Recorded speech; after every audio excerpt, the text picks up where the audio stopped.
Ahora metiéndonos un poco más en lo que son las características arquitectónicas principales, se dice que la arquitectura de este periodo es toda aquella que abarque los siglos 8, 9 y 10 y que sirvieron como una transición a lo que posteriormente es conocido como periodo romano, como arquitectura románica.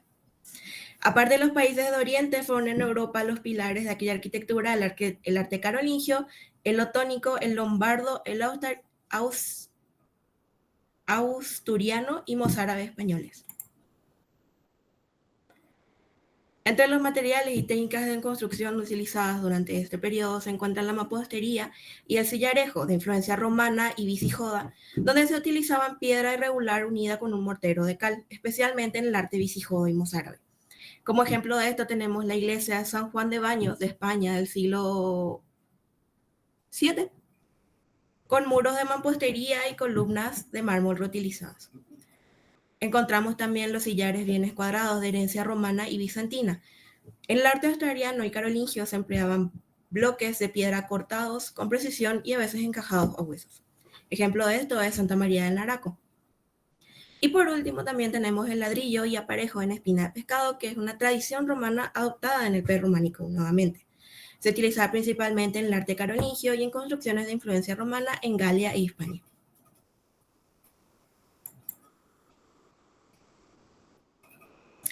En la distribución de los espacios tenemos, como ya vimos viendo en las clases anteriores, la planta basilical, que es de origen de las basílicas romanas, que es predominante en el arte carolingio, visigodo y mozárabe.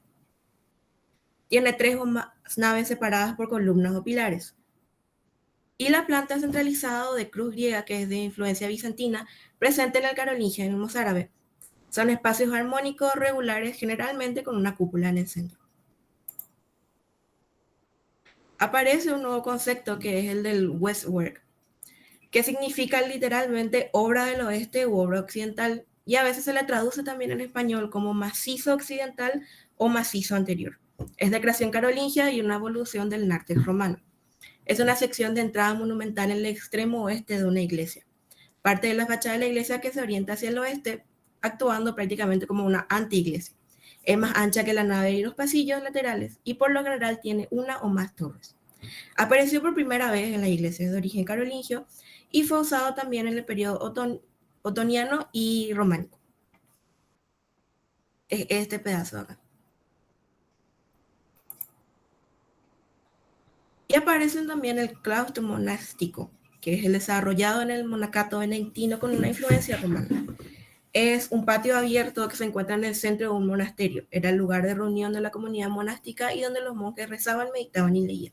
Era prácticamente como un jardín interior que tenían dentro de los monasterios, generalmente en el centro. Y el deambulatorio de influencia románica temprana aparece en el carolingio. Es un pasillo que rodea el ábside de una iglesia y es un elemento arquitectónico fundamental en la arquitectura religiosa, puesto que se comenzaron a difundir mucho lo que son las peregrinaciones y a modo de que los peregrinos que venían a visitar una iglesia no interrumpan con el culto que se estaba dando, se crearon estos espacios para que ellos puedan recorrer el lugar con toda libertad, sin molestar y sin interferir exactamente el culto y la misa que se pueda estar dando en el momento.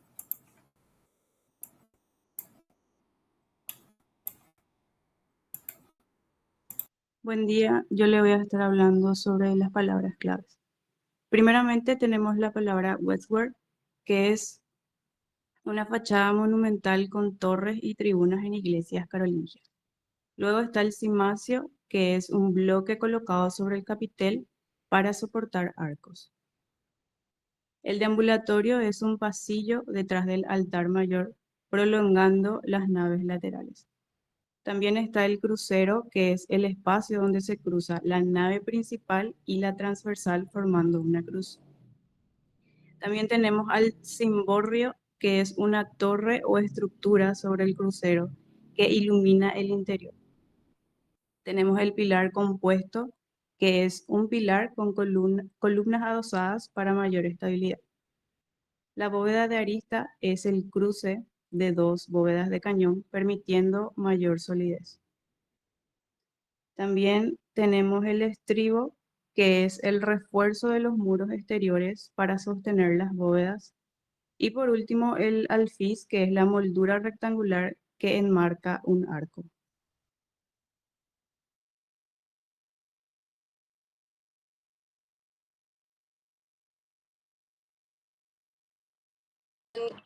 Buen día, yo les voy a hablar sobre las obras paradigmáticas de la época. Empezando por la Capilla Palatina de Kisgram, que es la primera que vemos en la imagen, que es Alemania del siglo IX, fundada por Carlomagno. Tiene una planta octogonal, como podemos ver. Se inspira en San Vital de Rávena y representa el arte romano, bizantino y germánico. Al lado le tenemos al monasterio de San Gal, que es Suiza del siglo IX, organización monástica carolingia. Este es el ejemplo de monasterios medievales. Y lo que destaca de esta obra es que, por ejemplo, hay planos que muestran perfectamente la distribución de iglesias, bibliotecas, dormitorios, etc. Al lado le tenemos a San Miguel de la Escalada, que es España del siglo X, arte mozárabe. Este fue creado por los monjes cristianos que eran perseguidos por los musulmanes.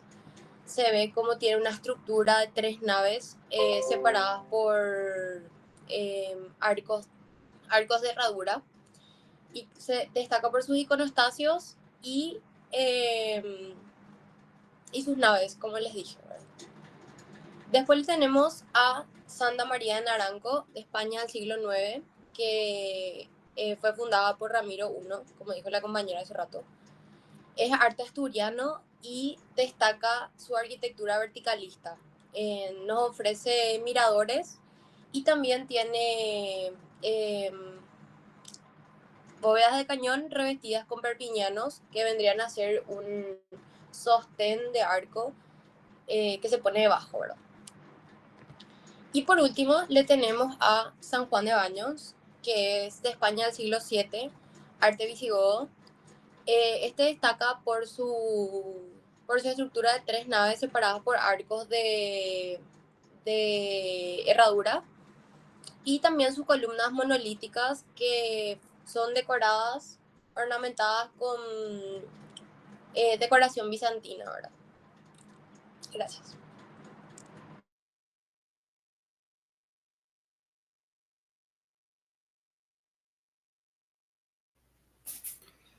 El arte y la arquitectura prerrománicos sientan las bases del posterior esplendor románico, marcando una síntesis entre la tradición clásica y las nuevas realidades culturales y políticas de la Europa medieval.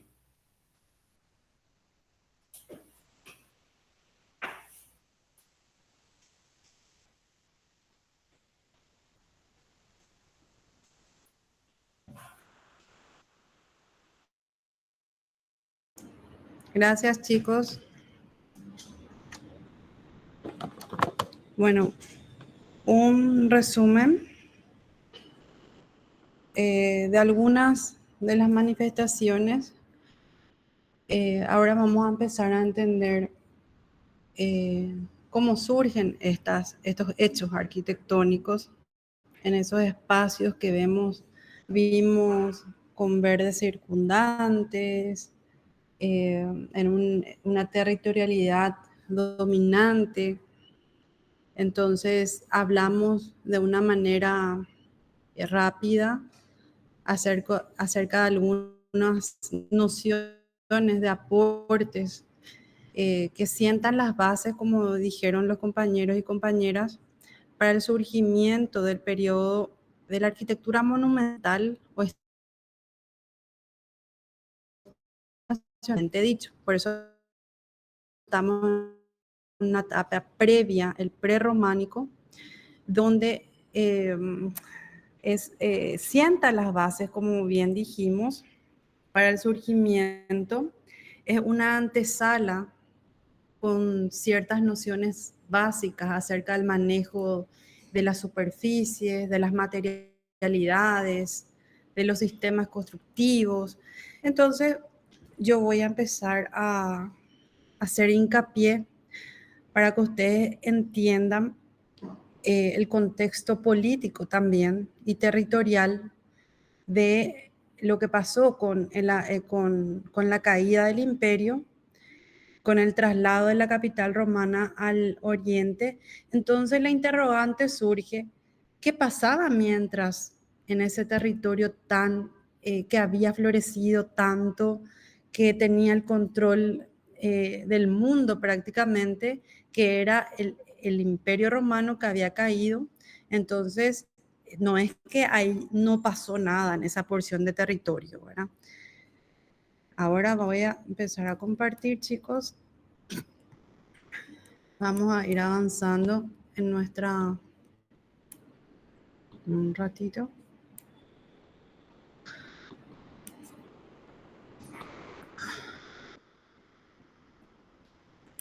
Voy a cerciorarme de que se comparta el PowerPoint.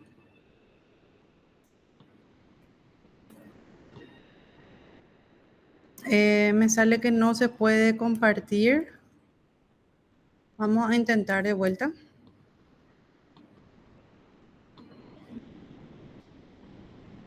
Un momentito, chicos.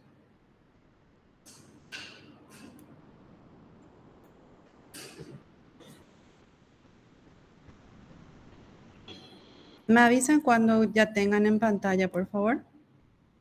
Y profe, ahí se ve. Se está iniciando. Creo que mi conexión está un poco lenta. Ustedes me avisan, chicos, si es que me caí o algo, me voy a conectar desde otra fuente. Bueno, yo creo que ya se ve, ¿verdad?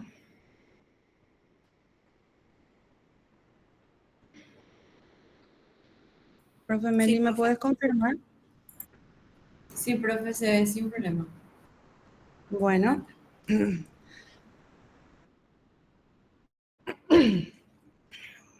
Bueno.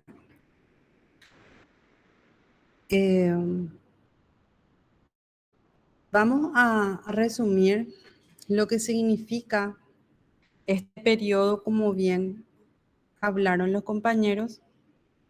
Empezamos, recuerden, del siglo II, III, con el Paleocristiano. Luego fuimos viendo también el siglo IV, en Bizancio. ¿Y qué es lo que pasa acá? ¿A qué se denomina arte románico? Y en esta diapositiva podemos hacer una síntesis.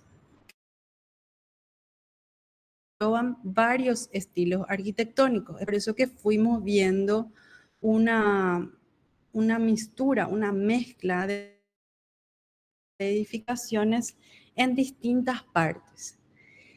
Estos diferentes hechos arquitectónicos van a surgir en ese espacio de invasiones, ¿verdad? Propiamente dicho, donde estos pueblos, de los cuales Roma no pudo aguantar esas conquistas en su territorio, entonces van a producir esa fusión de la que hablábamos, ¿verdad? Entonces vienen los pueblos lombardos, se ubican en una determinada porción de territorio, también parte de España. Eso era parte del Imperio Romano de Occidente. Entonces, cuando se muda la capital a Bizancio, como bien les decía, en ese territorio tan fluctuante, tan lleno de nuevas cuestiones, de conquistas, se produce arquitectura. Vamos a ver que esos pueblos que traen consigo toda una cultura, toda una visión, todo un sistema de creencias, se encuentra con restos romanos y dentro de esos encuentran lo que es la religión cristiana, ¿verdad? Porque recuerden que el cristianismo surge en Occidente, específicamente en Roma, recuerden eso. Entonces, vamos a ver varios estilos artísticos separados, porque son diferentes pueblos de bárbaros, de invasiones, que conquistan esos territorios. Entonces, cada uno trae consigo su cultura, como decíamos, su forma de entender el mundo, sus dioses, ¿verdad? Entonces, vamos a ver estos estilos artísticos separados en el tiempo, pero que tienen características y soluciones que adelantan o anteceden al estilo románico propiamente dicho. Para su estudio lo vamos a dividir en dos etapas. Del siglo V al VIII, el arte de los pueblos bárbaros, vamos a encontrar a los ostrogodos, a los merovingios, a los anglosajones, a los visigodos. Muy importante va a ser el pueblo, este pueblo de invasor visigodo, porque va a dar un aporte que luego el arte musulmán va a tomar, que va a ser el arco visigótico o arco de herradura, que vamos a ver posteriormente. Y luego del siglo IX al X, trataremos aquí en primer lugar el arte de los francos, ¿verdad? De Francia, de los que invadieron parte de Francia y se posicionaron en ese espacio con Carlomagno. Va a surgir el arte carolingio en Francia. Y luego ya en España vamos a conocer dos estilos, como ya los compañeros hablaron, el asturiano y el mozárabe, ¿verdad? Entonces, hasta aquí eh, está claro el abordaje de este periodo. Entonces, recuerden, aquí, acá se muda, esto sería el oriente, esto sería occidente, donde la capital era Roma, que se traslada a Bizancio, y todo este sacro imperio romano va siendo conquistado por diferentes reinos. Por ejemplo, en esta parte de España, como ustedes ven, está el reino visigodo, en Italia van a estar los ostrogodos, y así sucesivamente. Aquí, por ejemplo, en Francia, el reino franco, propiamente dicho, donde surge la arquitectura carolingia. Y entonces vamos a tener un pastiche, ¿verdad? De formas arquitectónicas que se producen. ¿Y qué es lo que le pasa a estos diferentes pueblos germánicos o bárbaros, como comúnmente se les denomina, ¿verdad? Se encuentran en un territorio, no es que todo se destruyó, ahí van a encontrar restos arqueológicos, van a encontrarse con los órdenes, el dórico, el jónico, el corintio, van a encontrarse con las formas propias o los elementos propios de la arquitectura romana, ¿verdad? Que son el arco de medio punto, las bóvedas. Entonces, ellos traen consigo ese bagaje cultural y de su propia forma de ser, y empiezan a sentirse muy atraídos por todo lo que van conquistando, ¿verdad? Y entre ellos encuentran la religión cristiana y muchos de ellos se convierten al cristianismo. Entonces me parece interesante abordar una línea del tiempo. Vamos a posicionarnos acá donde ya vimos el arte paleocristiano en el siglo III, del siglo V al X. Estamos ahora nosotros, el arte prerrománico europeo, que empieza en su mayor medida en el siglo VIII.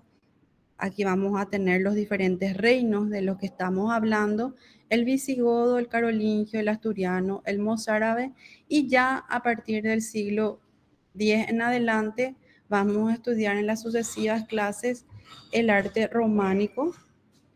Y paralelo a eso, en la siguiente clase tenemos el desarrollo del arte islámico, que es otra forma de veneración, ¿verdad? O otra religión sería, que también va a revolucionar el espacio arquitectónico en cuanto a su forma. Y culminaremos, como bien ya lo hablamos, en el arte gótico con 3 clases que vamos a desarrollar. Bueno, Entonces, es muy importante lo que pasó en ese territorio de Occidente, que luego vamos a hacer hincapié, que es el abandono de la ciudad. Entonces, por eso es que las compañeras nos mostraban fotografías de algunos hechos arquitectónicos relevantes donde el espacio circundante es muy natural, ¿verdad? Hay una naturaleza circundante muy fuerte, ¿verdad? Que va a primar en estos, para la conformación de estas arquitecturas, ¿verdad? Y nuevamente el templo, que es el espacio para el culto, va a ser el programa principal en conjunto con los monasterios y también los castillos, ¿verdad? Porque recuerden que aquí desaparece el dinero, uno vuelve al trueque y también aparece la figura de los señores feudales que dominan todo un territorio y donde eh, vamos a ver después que también los castillos van a tomar una relevancia en cuanto a la producción arquitectónica en este periodo, ¿verdad? ¿Se comprende hasta aquí, chicos? A ver si escucho alguna voz. Sí, profe, se entiende. Bueno, entonces el término prerrománico se aplica en lo temporal a todo el lapso comprendido entre mediados del siglo V, caída del Imperio Romano de Occidente, y principios del siglo XI, expansión del románico, y en lo estilístico al arte de Europa occidental de ese periodo, el arte ostrogodo, godo, carolingio, que son estos reinos, ¿verdad?, que fueron conquistando lo que era el Sacro Imperio Romano. Y en España el término prerrománico se aplica a tres estilos bien diferenciados: el visigodo, el siglo V al VII, el asturiano, donde ahí, por ejemplo, va a estar Santa María del Naranco como paradigma, como bien mostraron los compañeros, del 8 al 10, y el mozárabe, que ya sería la fusión de estos árabes que se convierten al cristianismo, y ellos traen consigo sus formas, su propia manera de entender la arquitectura, y es lo que van a plasmar ellos en esa parte de España, ¿verdad? Entonces es muy importante tener claro esto, este primer momento y este segundo momento que habíamos ya hablado en algunas diapositivas anteriores. Bueno, y la caída del Imperio Romano se produjo como consecuencia de la invasión de los denominados pueblos germánicos o pueblos bárbaros, los suevos, los vándalos, alanos, godos, visigodos, ostrogodos, lombardos, francos, alemanes, sajones. Vamos a estudiar solamente algunos, porque es un gran abanico de pueblos que conquistaron esos territorios y hicieron justamente de esta parte del territorio totalmente un área fluctuante e incierta, ¿verdad?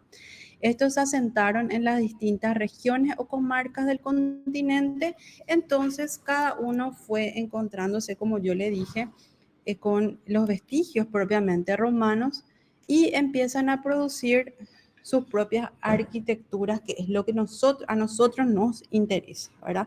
Pero necesitamos nosotros entender esta conformación, estas invasiones, para saber que cada pueblo iba ubicándose en estas parcelas de terreno, en las áreas conquistadas, y iban produciendo diferentes manifestaciones, pero con algunos lineamientos comunes, ¿verdad?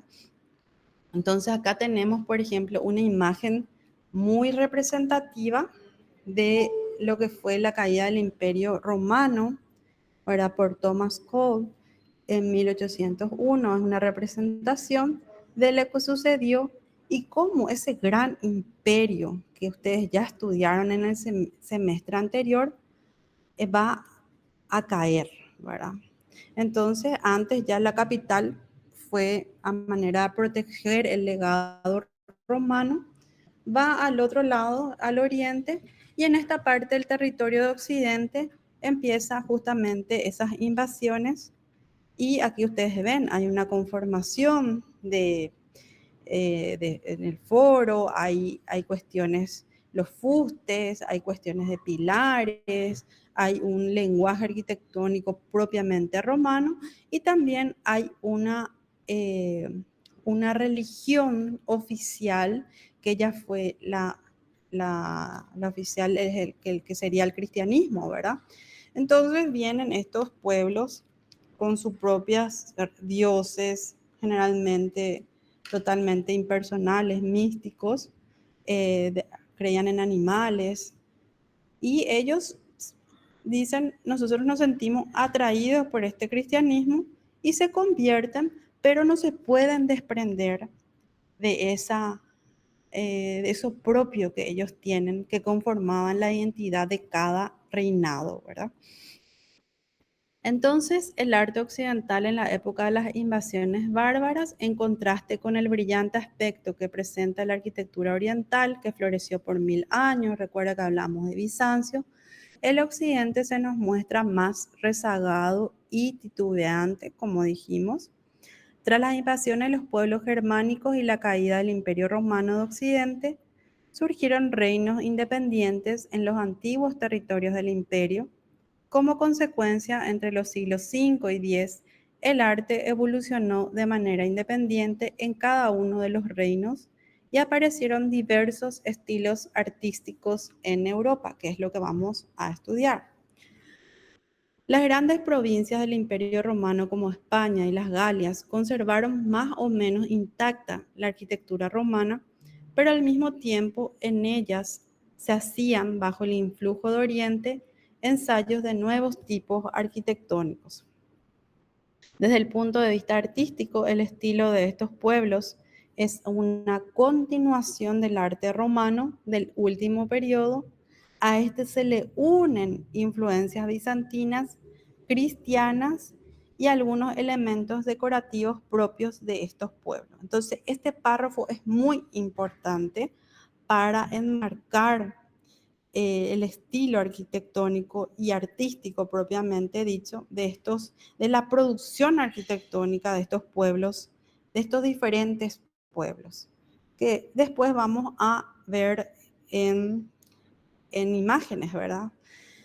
Entonces, características básicas que definen esta etapa de la Edad Media, de la Alta Edad Media, estamos en la Alta Edad Media. Es importante pasar por esto porque así vamos a entender el contexto que directamente repercute en estos hechos arquitectónicos. Políticamente ya hablamos que Europa occidental se divide en un mosaico de pequeños estados, hay una desintegración política, cada uno tiene su correspondiente autoridad, iniciándose un proceso de regionalización, disgregación, inseguridad, sin embargo, algunos de los cuales se fueron convirtiendo posteriormente en importantes reinos e incluso los mejor estructurados políticamente llegaron a constituir reconocidos imperios como el carolingio en Francia, ¿verdad? Que va a dar prácticamente, es la antesala a lo que va a suceder en el estilo románico, porque con Carlomagno se anticipa ya la monumentalidad en una cierta medida, eso que hablaba la compañera, que es el Bestwerk o el macizo occidental, que sería que se le adiciona a la fachada o a la masa de la construcción las dos torres que van a ser tan características a los portales románicos propiamente dichos.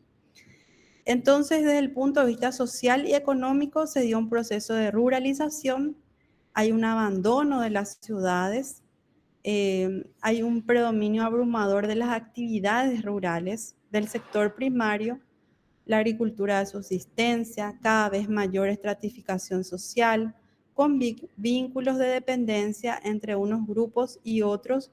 Y aquí hablamos del proceso de feudalización que va a repercutir en la figura, en la aparición de estas masas de construcción denominadas los castillos feudales, ¿verdad? Que tienen una cierta tipología, una cierta implantación, que vamos a ver luego también en en fotografías. Culturalmente se consolidó el cristianismo, que actuó como elemento unificador. Esto es muy importante, chicos. Como bien decíamos, el hilo conductor entre todo este pastiche de producciones que cada reinado va a generar va a ser el cristianismo nuevamente como elemento unificador e integrador en torno a la Iglesia Católica, que asumió una importantísima estructura de poder. En suma, la Europa de estos siglos se caracterizó por la pervivencia de elementos culturales romanos, porque ellos invaden un territorio romano, como bien dice, que siguen viviendo. Va a haber un aporte de elementos de estos pueblos y el cristianismo como lazo o nexo de unión. Esto es muy importante para poder entender lo que va a suceder.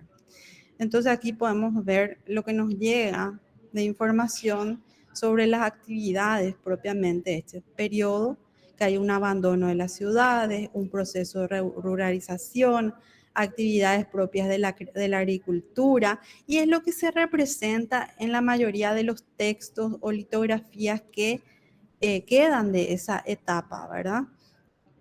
En resumen, la producción artística estuvo ligada al medio rural, con soluciones modestas, sencillas. Por eso vamos a ver tipo mini en el sentido con relación a lo que va a pasar en ese estilo románico monumental.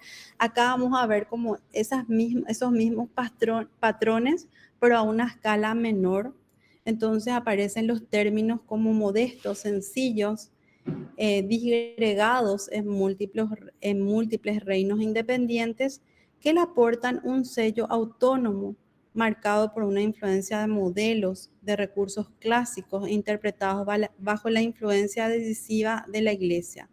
El arte prerrománico es un término genérico en el que se describen las múltiples manifestaciones artísticas que se produjeron en la Alta Edad Media, inmediatamente después de la caída del Imperio Romano, sentándose lentamente los fundamentos del arte futuro, es decir, se fue alcanzando un grado de coincidencia internacional que dio lugar a los dos grandes movimientos artísticos cristianos del medievo, el románico y el gótico, que van a ser nuestras siguientes clases. Bueno, y empezamos a describir la arquitectura de algunos reinados, de algunos pueblos que conquistaron esos espacios de territorio. Entonces aparecen los merovingios con Meroveo, es el primer arte de los francos, esto se ubica en Francia.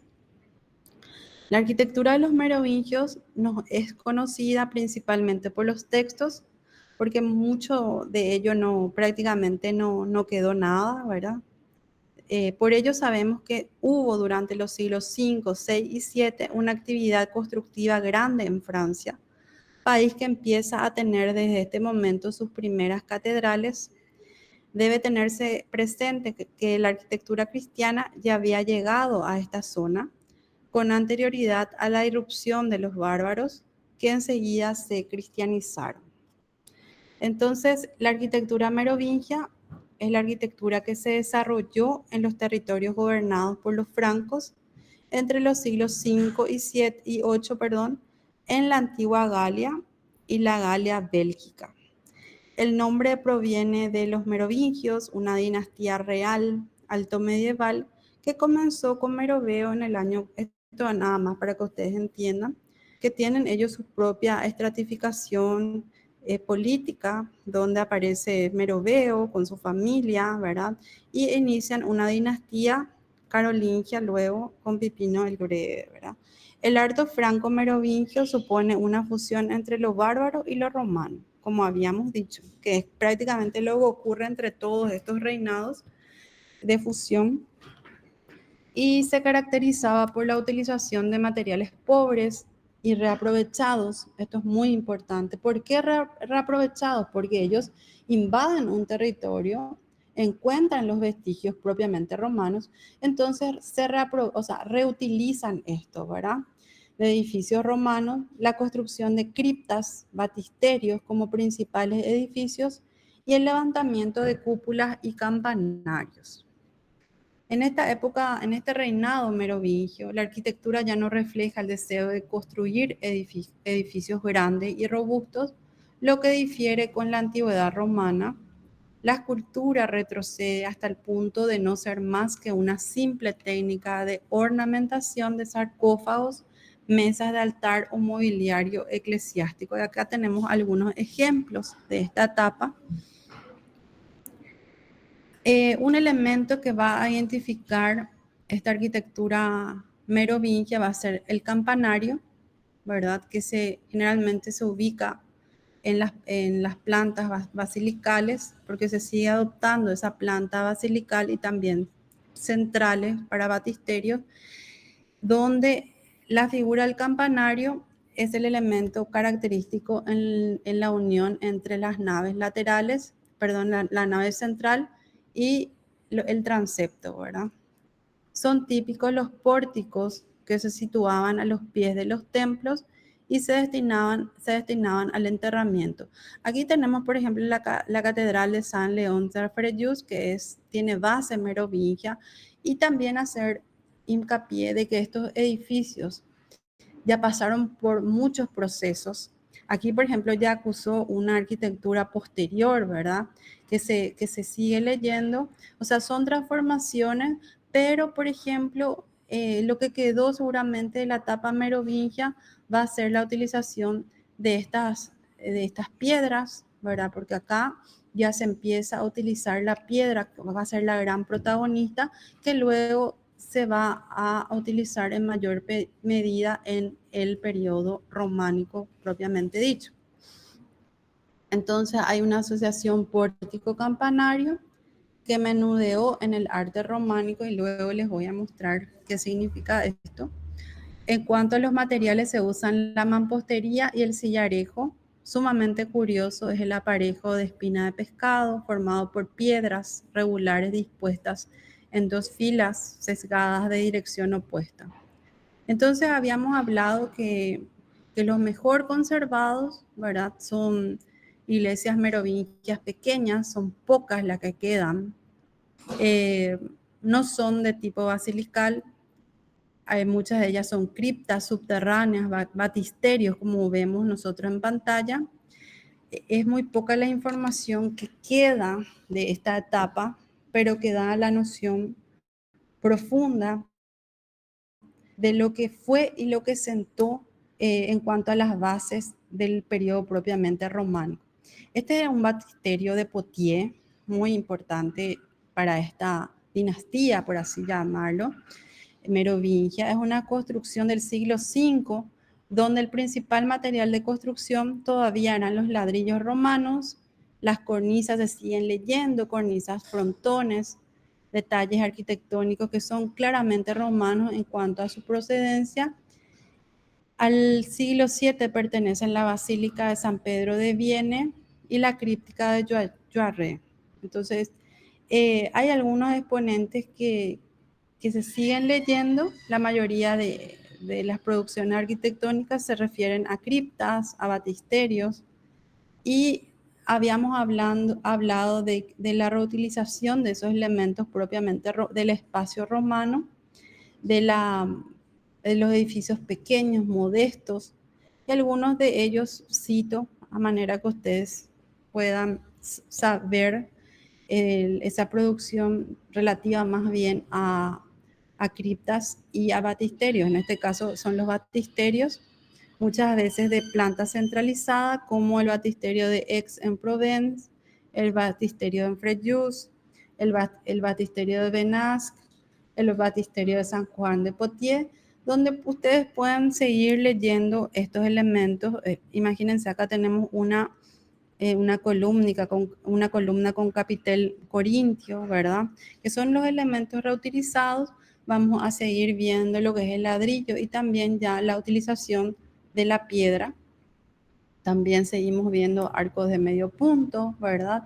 Entonces aparece una eclosión de lo que son estos programas de conversión, que son los batisterios, donde la gente se bautizaba para poder practicar lo que era la religión que afloraba y que quedaba, ¿verdad? Que era el cristianismo.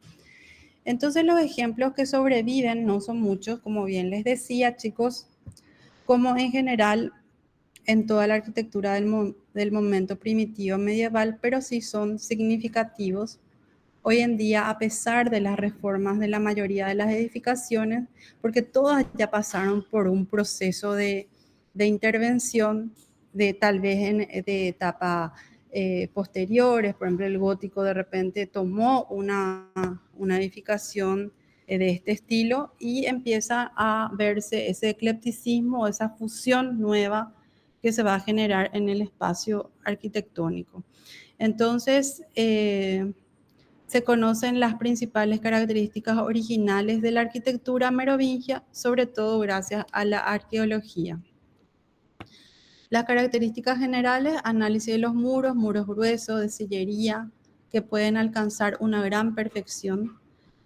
Los materiales: hay un predominio de la piedra, algunas veces en columnas aprovechadas, aparecen fustes de mármol. Aquí podemos ver esta imagen que se va repitiendo en este programa de batisterio, que va a ser muy común en esta dinastía. Y en cuanto al espacio interior, el reducido número de vanos, ¿verdad? Aquí la luz va a ser muy importante en los diferentes periodos donde el cristianismo tiene su producción. Aquí, por ejemplo, la propia luz y ese manejo en penumbra hace de que este espacio sea de recogimiento, de oración. Suelen ser espacios muy compartimentados, sobre todo en el mozárabe. Esto es muy importante también. O sea que no son espacios únicos, sino van a tener pequeños espacios que se van formando con estos espacios creados por los fustes, estas sucesivas hileras de columnas. La estructura de la planta puede ser central o basilical, y los edificios conservados se distinguen por la pureza de sus volúmenes.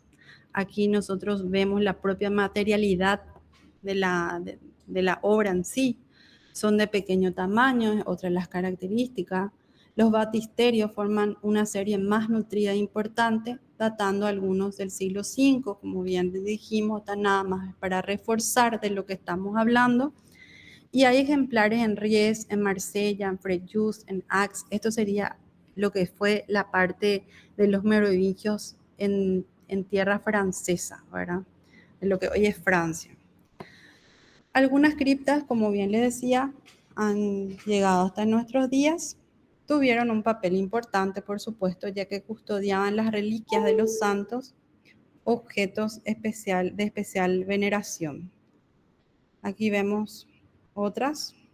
Y una de las mejor conservadas a nivel mundial, y aquí es donde podemos ver esa relación pórtico-campanario que define muy bien un principio de esta arquitectura merovingia, que prácticamente va a ser un patrón exaltado en los demás programas de la etapa prerrománica y también de la etapa románica propiamente, ¿verdad? Entonces acá el campanario va a estar unido al pórtico, el pórtico que marca el acceso principal. Aquí podemos ver estos elementos que luego vamos a seguir viendo en otras edificaciones ejemplares. Esto, por ejemplo, es el batisterio de San Juan de Poitiers, donde vemos la utilización de esos muros al desnudo, prácticamente, donde muestran la propia materialidad de la obra, el dominio también de esto centralizado, ¿verdad? Con una utilización de una geometría, o sea, entendían de geometría, de resoluciones, y seguramente esta edificación tenía otro nivel, por eso luego, ya con el transcurrir del tiempo, está una foto de 1916 que nos da la noción de que era otro tratamiento del entorno circundante. Bueno, acá podemos ver lo que era este batisterio. Seguimos leyendo los frontones, los arcos de medio punto, la utilización en algunas partes del ladrillo, ya la antesala de la utilización de esa materialidad de piedra. Y aquí vamos a analizar un poco la decoración, que son construcciones, como bien estamos observando, muy desornamentadas, y la belleza estaría en la pureza geométrica de las formas, en su escalonamiento, elementos de origen bárbaro como medallones, animales fantásticos o sogueados, vamos a ver después qué es la soga continua, y los capiteles historiados en el interior. Esto es muy importante, chicos, para definir lo que es la arquitectura bárbara en sí, o de las conquistas. En este caso estamos hablando de los merovingios, pero que prácticamente se repite en otros pueblos en diferentes formas, ¿verdad? Entonces aquí podemos ver esa relación campanario con el pórtico, la utilización de esos espacios, ¿verdad? Donde ya aparece si bien son pequeños programas, aparecen esos escalonamientos, esos ábsides adicionados que ya nos vienen desde la etapa romana en sí. ¿Hay alguna consulta hasta aquí, chicos? ¿Se entiende? Ahí podemos seguir viendo lo que es, en este caso, conserva mucho su fachada. En la parte superior de sus muros, un particular decorado de la época merovingia con pilastras, motivos en los ladrillos y frontones, que se repite también en el interior del edificio bajo forma de reproducciones. ¿Me siguen? Sí, ¿Me profe. siguen, chicos? Ok. Sí, profe. Sí, profe. Quiero saber si la conexión está bien.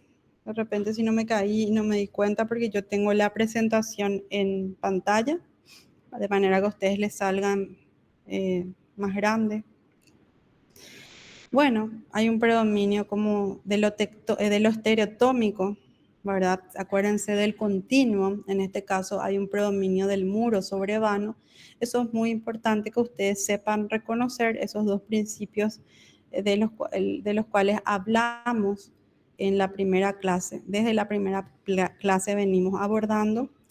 Si bien el análisis de la fachada no es muy relevante, seguimos viendo esos elementos propiamente romanos circunscriptos en esta geometría, ¿verdad? Que da lugar a lo que es la fachada. Aquí podemos ver, en cierta medida todavía se asemejan o adoptan esos restos propiamente romanos de frontones, de la utilización del ladrillo. Bueno, y aquí podemos ver la utilización ya de la piedra al interno, como esta iconografía se va repitiendo, ya nos viene desde ¿a quién les parece esto? ¿A qué le parece los interiores a las catacumbas, ¿verdad? Donde empiezan las primeras iconografías con esos colores térreos. Bueno, aquí se vuelve a colocar esto en estos espacios producidos por estos nuevos pueblos, ¿verdad? Donde se sienten muy atraídos por el cristianismo, que era, como bien les decía, la religión oficial del imperio, pero empiezan también a mantener su propia visión o creencia, y es lo que vamos a ver después. Se siguen colocando en estos lugares la preeminencia de Dios, ¿verdad? Que les conquista a ellos.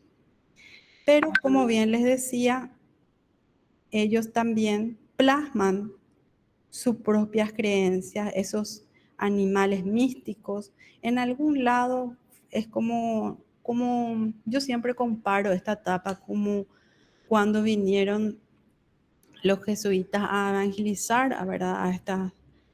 a estos indígenas originarios nuestros, ¿verdad? Entonces, ellos le enseñaban a tallar estas esculturas jesuíticas que están en varios museos y a la manera europea ellos mostraban los cánones a estos indígenas nuestros, pero igualmente lo interesante es la fusión que se produce porque ellos empiezan a darle su propia visión, su propio aporte, y es esa fusión que se mantiene. De repente aparecen caritas indígenas o de repente proporciones diferentes. Entonces, eso es lo que también sucedió anteriormente, ¿verdad? Aquí, por ejemplo, tenemos estos capiteles historiados con estos seres diferentes a lo que la religión cristiana pregona, ¿verdad? Acá aparecen tipo algo súper místico que tiene mucho valor en este tipo de arquitectura y que permanece en estos lugares, ¿verdad? Ahí podemos ver el interior eh, con esta arquitectura, con esta iconografía propiamente con un tinte sacralizado, algunos detalles. La planta más común en estos bautisterios es cuadrada por fuera y octogonal por dentro. Las criptas más conocidas son las de San Lorenzo de Grenoble, la de San Pablo de Joarre y la de Flavigny, todas en espacio franco, ¿verdad? De Francia. Entonces, otro programa pequeño que van a hacer las criptas, y aquí podemos ver la reutilización justamente de estos fustes de mármoles.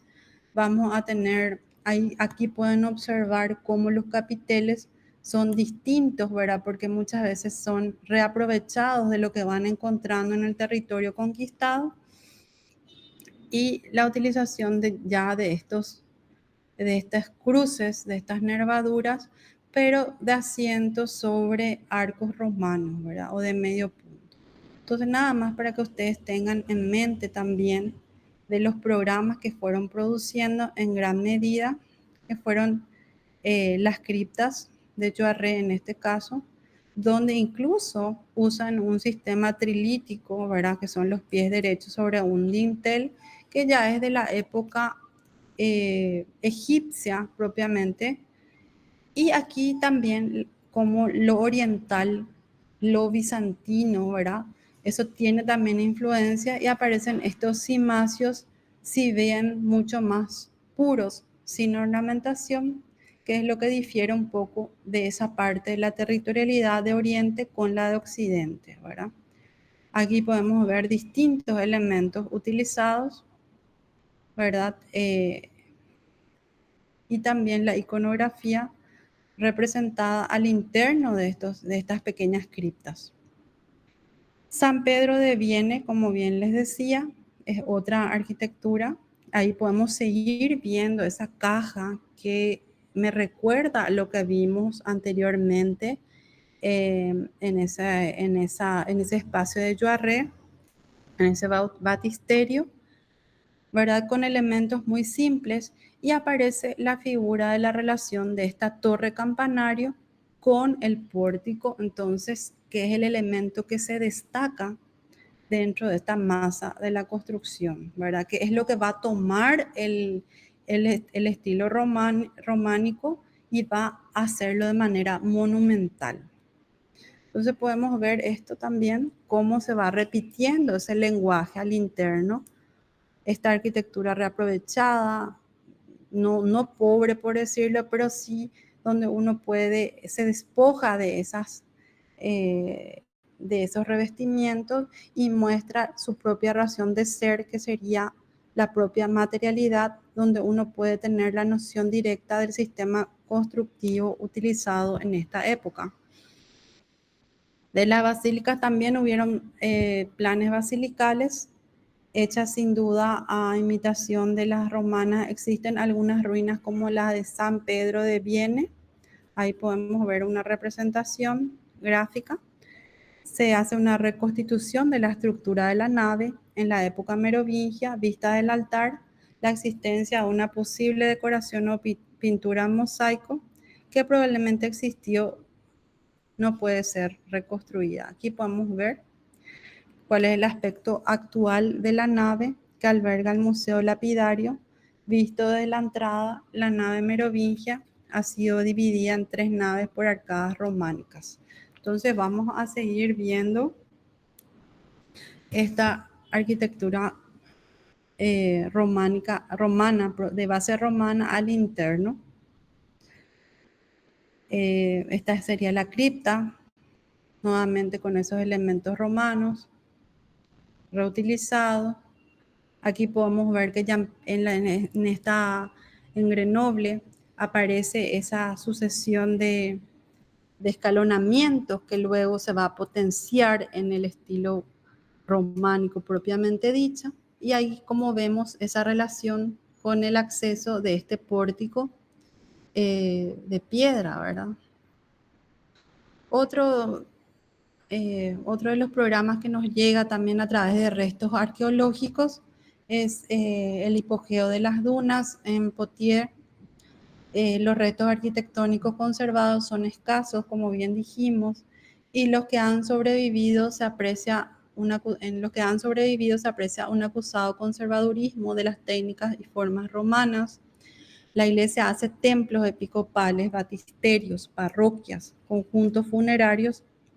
Surgen monasterios como los de San Víctor de Marsella y otros de la orden benedictina. Y aquí podemos ver, por ejemplo, acá en la huella, cómo aparece esa soga infinita propia de estos pueblos que traían consigo elementos vegetales, que nos dan la noción, estos restos, de cómo ellos plasmaban su propia cultura, su propia idiosincrasia, ¿verdad? Bueno, aquí podemos ver algunas representaciones en cuanto a la escultura. Y en cuanto a la iconografía, le dieron una nueva forma de representación, por ejemplo, a lo que dicen las escrituras del buen y mal ladrón. Posiblemente se tratan también de 2 santos, también se sigue adoptando lo que es el crismón en algunos lugares, ¿verdad? Entonces, nada más para que ustedes puedan ver que ellos también impregnaban o mantenían su propia decoración a base, como bien dijimos, de motivos vegetales, animalísticos, serpientes. Entonces, pero siguen también adoptando esa propia representación cristiana a través de símbolos como el crismón, palomas, ovejas, y todo eso se puede ver al interno de estos programas. Ellos revolucionaron prácticamente la orfebrería, eran muy buenos orfebres, y de eso sí queda bastante. Un ejemplo de esta pátena y cáliz, la pátena es el platito ahí para la hostia, ¿verdad? Y también prácticamente toda la escultura se da en los sarcófagos, donde tenemos un ejemplo en pantalla.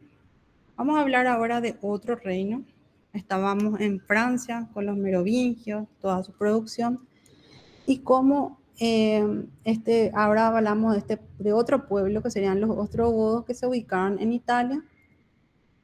Nuevamente hay un despojo del ornato, hay una robustez, y lo que queda también son muy pocas manifestaciones, por eso tienen mucho más valor, donde este caso, por ejemplo, es un mausoleo en Rávena de Teodorico, donde seguimos viendo, ¿verdad?, una cierta manera a la forma del panteón con la utilización de esa bóveda, ¿verdad?, el despojo donde vemos la propia utilización de la estructura, cómo está conformada, esas piedras unas sobre otras, la utilización de una geometría también de arcos de medio punto.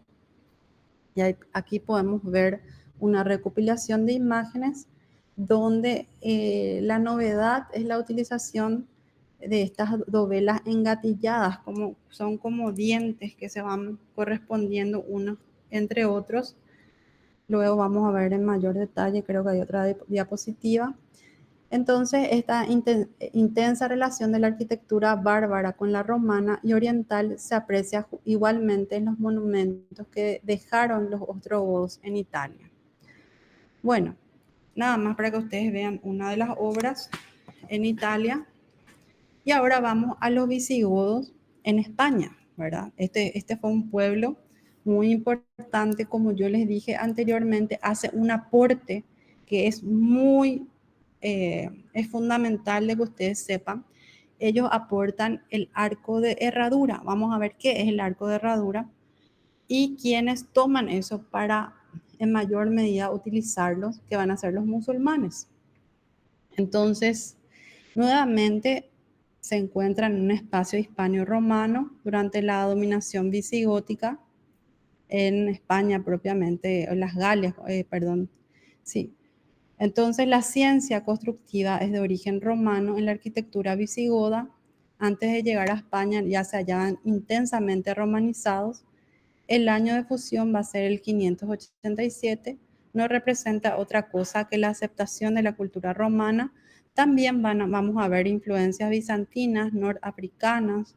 Hay dos periodos en estos visigodos que va del 415 al 587, donde hay un predominio del hispano romano, y el segundo, que es del 587 al 711, de mayor armonía. Hay una conversión al catolicismo, es más rico en monumentos arquitectónicos y van a ser los propiamente visigodos. Vamos a tener diferentes planes, ¿verdad? Centrales y también basilicales, como en cuanto a lo central del tipo de cruz griega. Aquí vamos a ver distintos planes, o sea que si en el examen reconoce a qué periodo corresponde este tipo, ustedes tienen que saber reconocer, ¿verdad? Acá vamos a hablar de la basilical en la iglesia de San Juan de Baños como paradigma. El plan de cruz griega exenta se observa purísimo en San Fructuoso de Montelius, en Portugal. Otros edificios poseen plantas más complejas.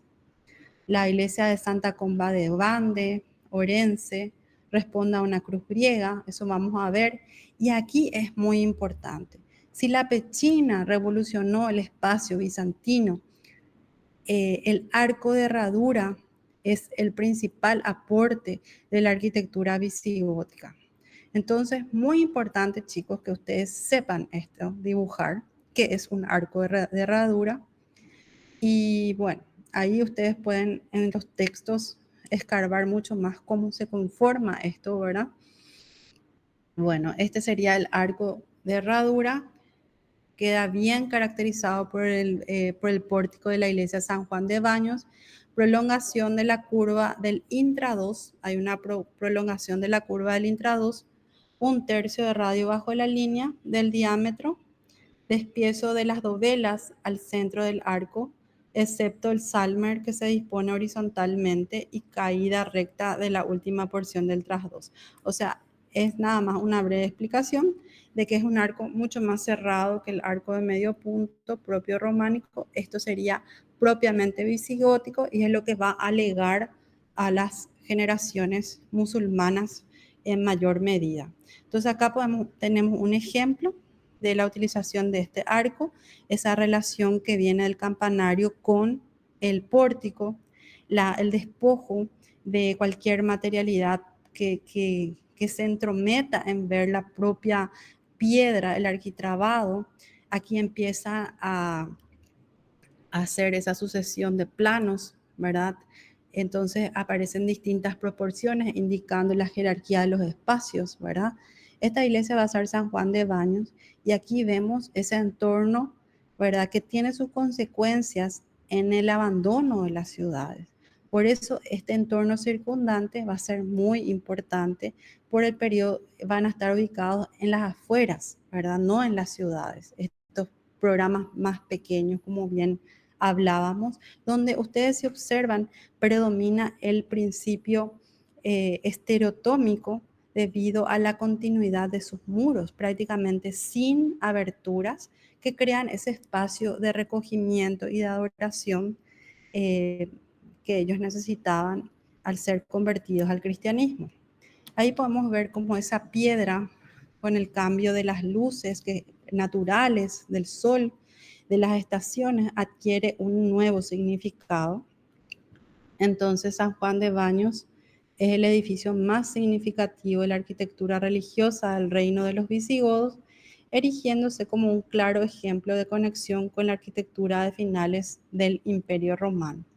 Y tuvo sus transformaciones, surge como una basílica paleocristiana de doble ábside que pudo existir antes de un periodo.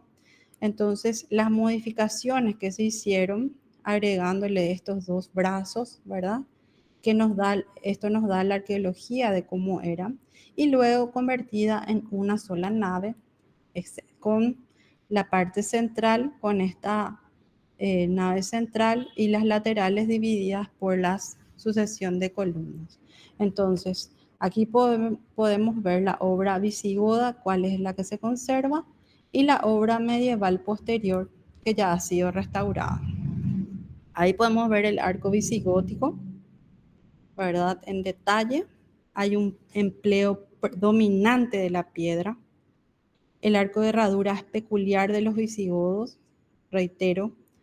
Luego esto será adoptado por la arquitectura musulmana. Las bóvedas más usadas son las de medio cañón y las de aristas.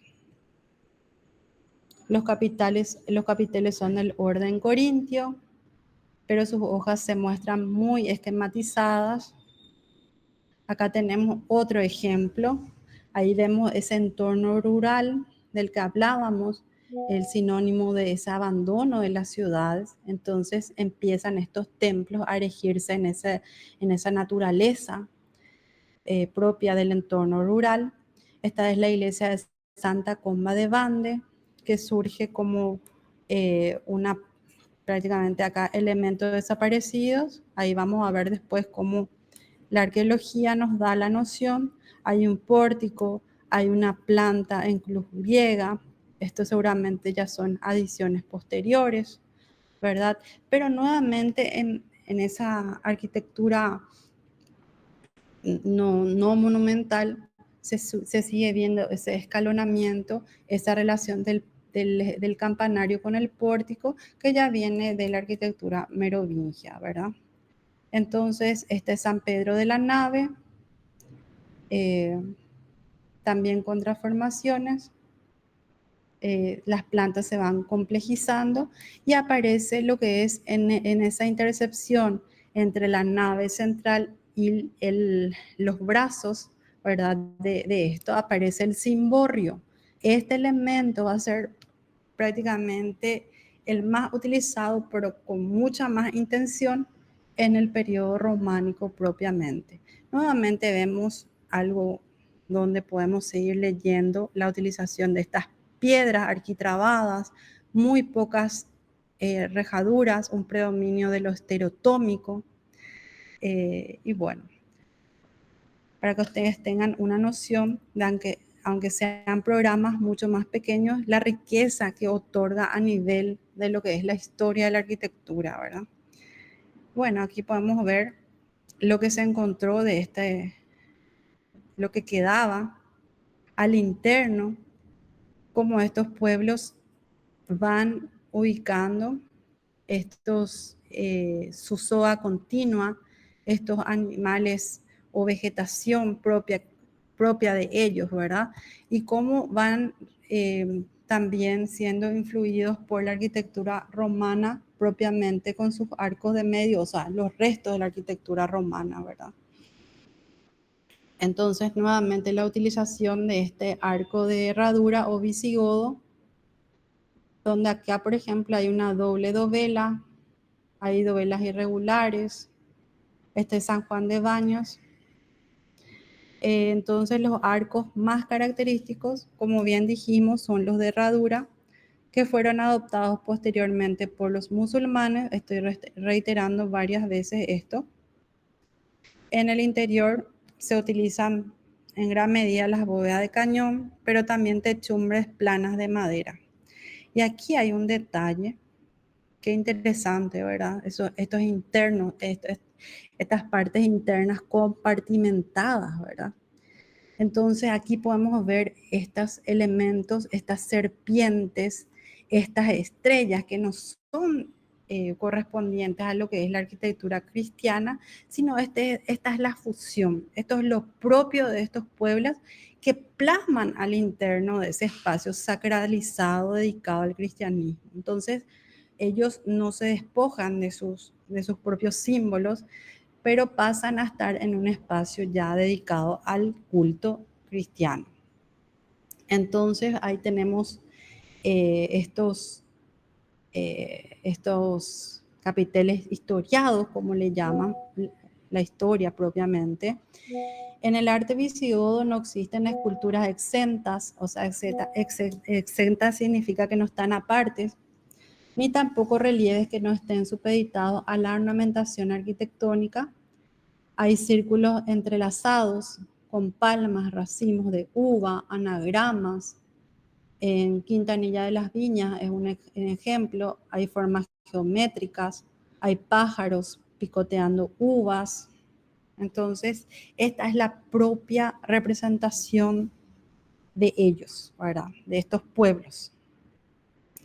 Y el prerrománico, acá por ejemplo, este es un capitel de la iglesia visigoda de San Pedro de la Nave, donde podemos ver esta soga continua, estos elementos místicos, estos capiteles historiados. Acá también tenemos otro capitel muy famoso, historiado.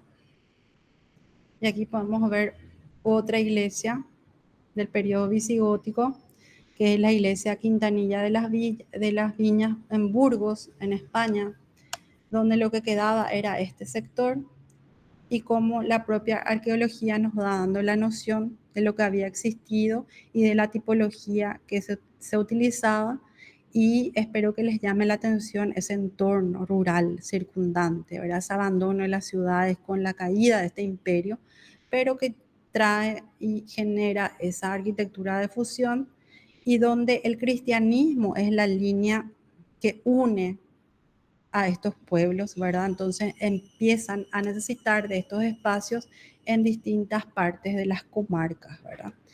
Y ellos no se despojan de sus propios símbolos, y es lo que adhieren a estas nuevas arquitecturas. Ahí podemos ver relevamientos arqueológicos que nos dan la noción de estos espacios compartimentados, que es una característica del estilo prerrománico. Entonces, en cuanto a la escultura adherida a los muros, hay una pérdida de la noción del bulto. Se aprecia en estos relieves, ejecutado con la técnica dos planos. Los pliegues se someten a una rígida abstracción. Aquí tenemos más ejemplos. Y para terminar en estos últimos minutos, vamos a hablar de la regionalización artística del arte visigodo, asturiano y carolingio. Entonces, la arquitectura carolingia prácticamente es la antesala a lo que es el estilo románico en sí, donde hay premisas, como bien dijimos, las características son la esquematización, la simplificación, la pobreza de materiales, los capiteles profusamente decorados con temas vegetales, animales, religiosos. Y ya lo que es el arte prerrománico propiamente dicho, que es el arte de los francos de la época carolingia, donde ya empiezan a hacer de una escala mayor esa antesala a lo que va a utilizar el estilo románico, que es la adición de las torres o bestwork. Este sería un claro ejemplo, la primera fotografía de lo que es el bestwork, que es la adición de las torres a la masa de la construcción, que luego eso se exacerba en el periodo románico, y esa superposición de imágenes y el cimborrio, que sería la torre central, ya va adquiriendo mayor protagonismo, la utilización de la piedra, de esos elementos escalonados, de esas formas escalonadas. Entonces, a manera de repaso rápido, después ustedes pueden ahondar en estos temas, en los textos. También hay un video referencial de clases anteriores que aborda muy bien lo que es la arquitectura carolingia y toda esta etapa, es la denominación historiográfica del estilo arquitectónico desarrollado durante el Imperio Carolingio, la época iniciada por Carlomagno, rey de los francos, y que termina con la muerte de su hijo Ludovico Pío. Más que un estilo bien determinado, es un renacimiento o deseo de restauración de la arquitectura romana. Hay un deseo de restauración de la arquitectura romana. Entonces ya empezamos a ver programas con mayores proporciones. Y como arte prerrománico se entiende el conjunto de obras realizadas durante los siglos 8, 9 y 10 en el terreno de la pintura, la escultura y muy especialmente la arquitectura, en la que se fragua el lenguaje formal del arte románico pleno. Este sería el arte prerrománico, ¿verdad? De directa repercusión sobre el arte románico. Sería entonces el carolingio, también el asturiano y el mozárabe español. Entonces, la arquitectura carolingia, aunque en esta ocasión se presenta el arte carolingio como una continuación del merovingio, pero sí existen notables diferencias y del último nacieron las innovaciones arquitectónicas que apuntaban decididamente al estilo románico. Roma y el Oriente son los dos focos culturales que impulsan este arte carolingio. Este es Carlomagno en Francia, ¿verdad? Y tienen algunas características que se ofrecen, características que anuncian el estilo románico. El crucero nacido tibiamente en las basílicas paleocristianas se acusa ahora claramente. Proliferan los ábsides continuos procedentes de la cabecera cluniacense. Aparece el arco perpiaño, el crucero se alumbra con torre linterna. Aparece el deambulatorio, eso es muy importante y vamos a ver en las siguientes clases mucho mejor, que no es sino un pasillo detrás del altar mayor, porque hay un gusto también por las peregrinaciones, ya que se va dando en el periodo romano, en la Edad Media, románico, perdón. Aunque las cubiertas son ordinariamente de madera, se emplea el pilar compuesto, las torres son de madera, muchas formas ya de piedra, muchos monumentos ya desaparecidos. Se siguen utilizando estos elementos propios del arte ya de los romanos. Y el monumento paradigmático va a ser de la arquitectura carolingia, es la capilla del Palacio de Carlomagno en Aisgram, que es la Capilla Palatina, ¿verdad? Que forma parte de un conjunto donde se constituye un trasplante de la arquitectura bizantina en tierra francesa, responde al plan central. Entonces, esta planta es muy importante, este corte, que ustedes sepan reconocer lo que es la Capilla Palatina. En los textos ustedes pueden ampliar lo que significa y lo que revolucionó. Bueno, y responde al plan central justificado porque estuvo previsto el enterramiento de Carlomagno en ese lugar, define el tipo de iglesia de corte, conserva el vestíbulo porticado occidental, a cuyo segundo piso se accede por dos torres cilíndricas. Allí estaba el trono del emperador, ¿verdad? Es un octógono, soporta una cúpula. Aquí podemos ver que forma parte del Palacio de Aquisgrán. Esta sería la capilla. Está acá, en el 9. Entonces aquí podemos ver que de manera octogonal aparece lo que es la capilla, que es el elemento más importante dentro de este conjunto de espacios o de programas arquitectónicos. Y ahí podemos ver esa fusión ya de arquitectura bizantina al interno. También las proporciones van variando. La decoración de la bóveda claustral de la capilla palatina de Aquisgrán.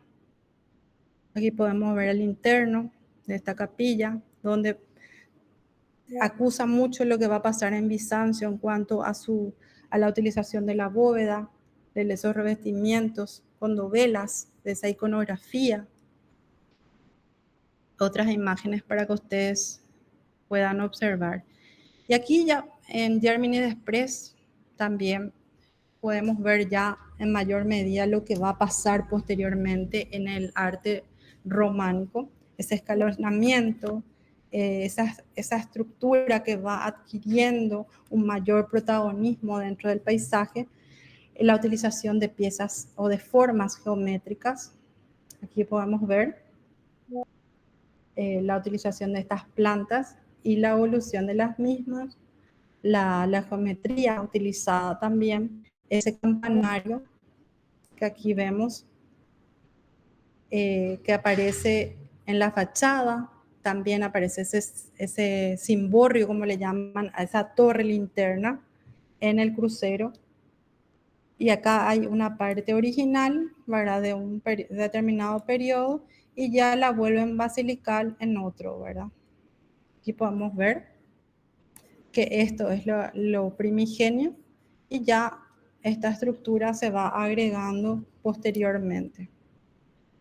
Ahí podemos ver este escalonamiento, esa simplicidad en cuanto a los recursos estéticos al interior, como acusa esa arquitectura de influencia bizantina. Sigue permaneciendo estos arcos de medio punto.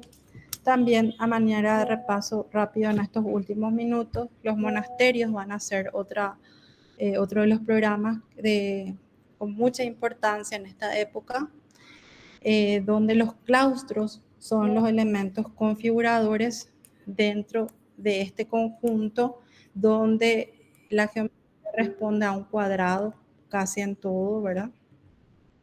Y son los únicos lugares, por ejemplo, en Sangal, la existencia de bibliotecas.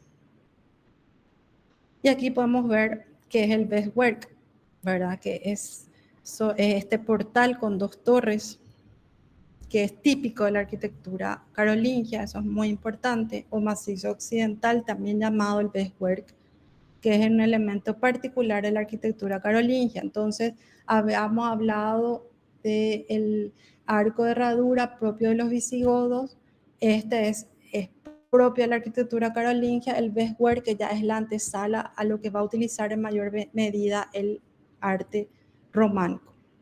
Entonces consiste en un cuerpo añadido a los pies del templo, provisto de dos torres en los extremos, en los que se alojan las escaleras para subir a la tribuna. Aquí podemos ver en el frente.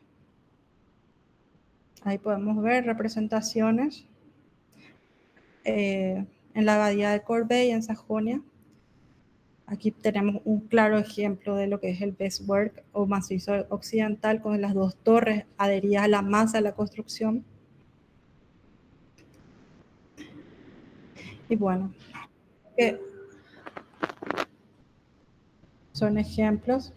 Después ya viene la arquitectura asturiana, ¿verdad? Esto es en España. Vamos a ver algunas imágenes en ese espacio ruralizado también.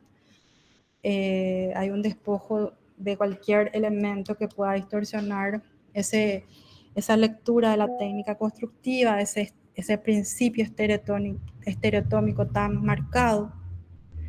Se sigue leyendo esos arcos de medio punto, esas bóvedas de cañón. En ese entorno rural aparecen estos elementos. Aquí podemos ver plantas al interno, el tratamiento interior, donde se siguen elementos, leyendo esos elementos romanos, con aportes como estos del sogueado, la soga o cuerda continua, y el español nuevamente en un espacio rural con Santa María del Naranco. Aquí podemos ver, muy interesante, ya las compañeras hablaron un poquito de esto. Aquí yo les puedo dejar este video en la plataforma para que ustedes vean, ya que el arte mozárabe sería ya la arquitectura de estos musulmanes transformados al cristianismo. Bueno, yo creo que vamos llegando a nuestra hora. Es mucha información, por eso podemos hacer hincapié ya de lo que adoptan los musulmanes y cómo exacerban, cómo utilizan en mayor medida ese arte visigótico de los pueblos bárbaros, ¿verdad? ¿Hay alguna consulta hasta aquí, chicos?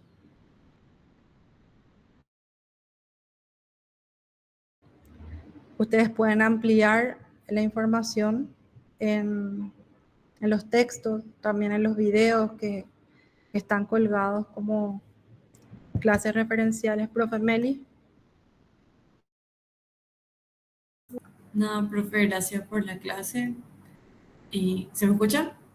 ¿No? Puede ser. Ah, qué bueno. Gracias por la clase, gracias también a los compañeros que participaron. Sí, terminó un poco apático hoy, pero espero que estén un poco mejor la próxima clase y puedan aprovechar el 100% porque es una unidad que originalmente no se daba en esta cátedra y se está dando, y también es muy interesante ver cómo todo lo que estamos dando se va mezclando también a través del tiempo. Entonces es importante ir considerando esa mezcla. Y también porque estamos re cerca del examen, así que cuando mejor aprovechen, mejor para ustedes. Y eso. Bueno, espero que haya quedado claro. Le agradecemos mucho. Gracias, profe Pame. Sí, Micaela, adelante. Buen día, profe. Gracias por la clase. Y quería contar nomás que estoy presente, profe, y no veo en la, o sea, no vi en la lista. Si me podrías poner. Micaela, Hola, González, profe Meli. Micaela. Cualquier cosa nos escriben. Gracias por los corazones, gracias a los que estuvieron atentos, porque en verdad tienen un plus, porque luego es mucha información la que tienen que estudiar. Vayan leyendo, falta una clase más y el 25 nos encontramos en FADA ya para rendir.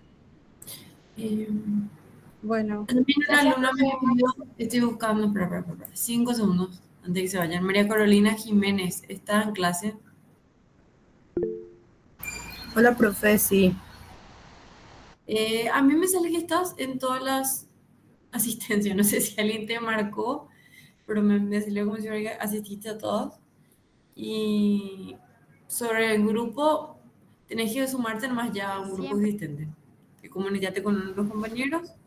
La lista de grupos está ya en el foro. Le decís hola, me puedo sumar a tu grupo. Dale, profe. Ok, dale, gracias. No hay problema. Ya te marqué la otra persona que me escribió en un comentario. Gabriela, ya estás, Gabriela.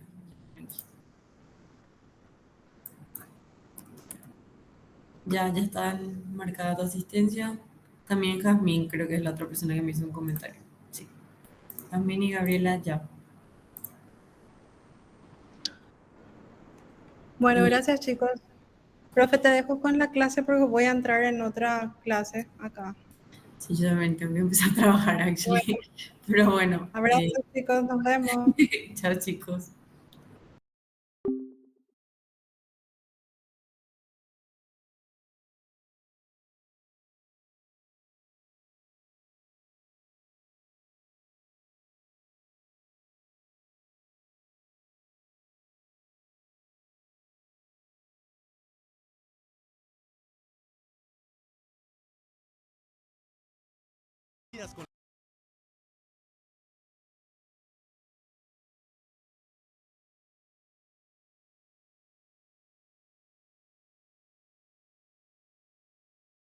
One of the oldest nations in the world, Persia, has made significant contributions to art throughout history. It has one of the richest art heritages in the world, and an impressive collection of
One of the oldest nations in the world, Persia, has made significant contributions to art throughout history.